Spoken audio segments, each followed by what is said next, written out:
नमस्कार, मैं डॉक्टर मिनोती श्रीवास्तव आप सभी लोगों का बहुत-बहुत स्वागत करती हूँ अपने channel learn to teach with doctor Minoti में। स्टूडेंट आजकल हम बात कर रहे हैं रामचरितमानस के जो सातों कांड हैं, कहीं न कहीं हम उस पे बात कर रहे हैं और इसके पीछे रीज़न मैंने बताया था कि ये पार्ट है बीए और बीकॉम के स्टूडेंट्स के सिलेबस का, जिसमें कि इंडियन नॉलेज सिस्टम आईकेएस के तहत जो क्वालिटीज़ ऑफ रामचरितमानस है, वो कैसे हमारी पर्सनैलिटी को इम्प्रूव कर सकती है, उसके आधार पे बताया गया है। तो मेरी जो पिछली वीडियो थी वो कहीं ना कहीं उत्तरकांड जो कि लास्ट चैप्टर है रामचरितमानस का 7वां उस पे आधारित था और आज मैं आप लोग के लिए लेके आई हूँ सुंदरकांड, जिसके नाम से ही आपको समझ में आ रहा है ये कांड बहुत ही खूबसूरत है और कहीं ना कहीं ये जो कांड है यानी ये जो चैप्टर है ये हनुमान जी पे ही समर्पित है। तो चलिए जानते हैं सुंदरकांड की क्या खूबियां हैं और क्या क्या चीजें टेक अवे हैं जो कि हम अपनी लाइफ में अपना सकते हैं।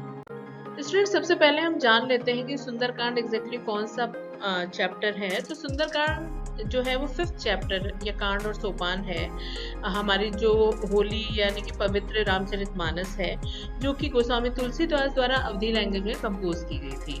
तो it stand as the only chapter where the principal protagonist of Lord Hanuman, जिसमें कि मुख्य रूप से जो किरदार है वो हनुमान जी को दर्शाया गया है राम जी की अपेक्षा। The narrative focus on Hanuman's heroic journey of Lanka in search of Sita, the wife of Lord Ram, who was abducted by the demon king Ravan। तो यानी कि रावण के द्वारा जब सीता का अपहरण हो जाता है तो उसको सर्च करने में जो भी हीरोइक जर्नी दिखाई गई है हनुमान जी की, वो सारी चीजें हमें सुंदरकांड में देखने को मिलती है। छात्रों हम ये जान लेते हैं कि सुंदरकांड में कौन कौन से मेन इवेंट्स हैं, यानी कि कौन कौन से मेन पॉइंट हैं जो कि हमें शायद रखने चाहिए ध्यान, और अगर आप एग्जामिनेशन की तैयारी कर रहे हो तो ये पॉइंट्स आपको काफी मदद करने वाले हैं। तो इसमें अगर देखें तो Sundarkand depicted the way valorous act and unwavering devotion of Hanuman, covering the following major events, जिसमें कि great leap है। After being reminded for his immense power by Jamvan, Jamvan ने हनुमान जी को उनकी पावर के बारे में जब बताया तो Hanuman assumes a colossal form and leap across the vast ocean to the Lanka। जब उन्होंने उनको पावर के बारे में बताया तो जो हनुमान जी थे उन्होंने उस समुद्र को पार किया, क्योंकि हनुमान जी को उनकी शक्ति का ज्ञान नहीं था। तो ज्ञान कराने के लिए जामवन ने उनको हेल्प करी और उन्होंने उस समुद्र को पार किया। ओवरकमिंग द ऑब्स्टिकल, फिर जितनी भी बाधाएं आई, क्योंकि उन्हें तब तक उनको अपनी शक्तियों का ज्ञान नहीं था। तो during the fight in the Lanka में जो फाइट्स हुई थी, he encounters and defeated various divines and demonic obstacles including the sea monster Surasa and Simhika. तो ये मॉन्स्टर थे, ये राक्षस थे, समुद्री राक्षस थे, उन सबको उन्होंने डिफीट किया और डिफीट करते करते उन्होंने जितनी भी बाधाएं थी उसको पार किया। और उसके पीछे जो रीजन था, उनको जाना था सीता को ढूंढने। तो finding the Sita in Lanka, he located Sita, उन्होंने पाया कि जो सीता थी वो अशोक वाटिका, जो कि एक गार्डन था लंका राज्य में, where she is being tormented by the Ravan and his demons। तो जो भी उसकी राक्षस थे और जो भी उनकी फीमेल राक्षस थे, उन सब के द्वारा उनको अशोक वाटिका में रखा गया था छुपा के, और लेकिन हनुमान जी ने उनको देख लिया था और उनको फाइंड आउट कर लिया था वहां पर। अब इन इवेंट्स के बाद जो इवेंट्स हमें सुंदरकांड में देखने को मिलता है, तो वो कहते हैं डिलीवरिंग द मैसेज, यानी कि हनुमान जी को जब ये पता चल गया कि जो सीता जी हैं वो अशोक वाटिका में है, तो उनकी आइडेंटिटी के लिए कि भाई कैसे पता चलेगा कि सीता जी है, तो रामचंद्र के द्वारा दी गई जो रिंग थी, यानी कि जो अंगूठी दी गई थी रामचंद्र के द्वारा, वो उन्होंने उसे दिखाया और ये प्रूफ पाया कि यही सीता है। और ये भी कहीं ना कहीं सीता जी को मतलब एक तरीके से कॉन्फिडेंस में लाया कि मैं हनुमान आपके रक्षा के लिए आया हूँ और कहीं ना कहीं अब आपको हम यहाँ से निकाल लेंगे।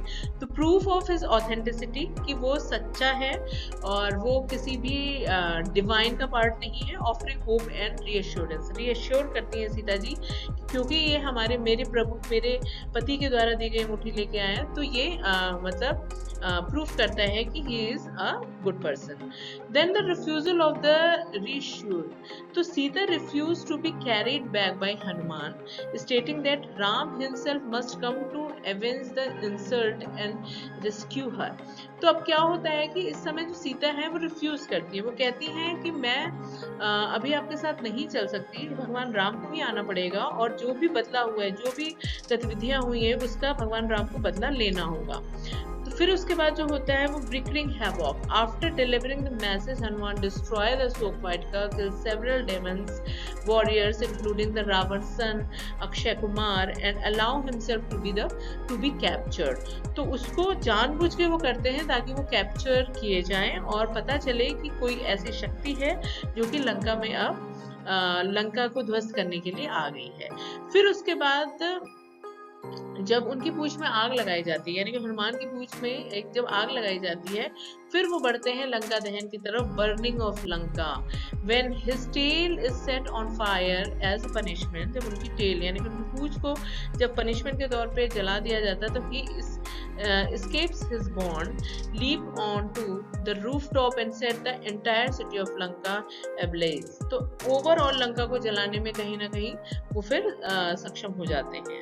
The return journey, Hanuman flies back to the mainland to inform Ram and Vanar army that the Sita has been found and is safe. तो अल्टीमेटली सुंदरकांड में ये बताया गया है कि हनुमान मेन लैंड में पहुंचते हैं और वो रामचंद्र को बताते हैं कि हमने सीता का पता लगा लिया है और वो सुरक्षित है।